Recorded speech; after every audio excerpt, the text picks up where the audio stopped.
Today I'm going to teach you how to create 2 columns of text in Squarespace. This is a fantastic way to improve your website's layout and make your content more visually appealing and easier to read, especially when you're working with longer text sections. First, head over to squarespace.com and log into your account. Make sure you're using the credentials associated with the website you want to edit. Once you're logged in, you'll see your Squarespace homepage with all your sites listed. On the homepage, simply click on the website where you want to create 2 columns of text. This will open up your site's dashboard where you can access all the editing tools and customization options. Now on the left side menu, click on Website. This will expand to show you several options.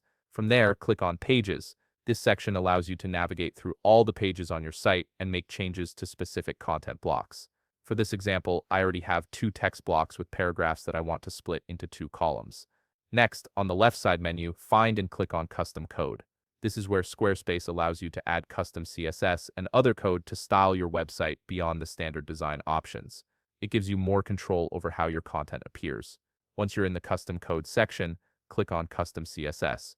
This opens up a text editor where you can paste your custom styling code. Here's where the magic happens. I'm going to paste my custom CSS code and you can copy it for your own use. The code uses P, which represents paragraph or text blocks. If you have a specific ID or class for your text blocks, you can replace the P with that identifier to target exactly the elements you want. You can also add additional properties like column gap to control the spacing between your 2 columns. This ensures your text doesn't look cramped and maintains good readability across both columns. Feel free to adjust these values based on your design preferences and the amount of text you're working with.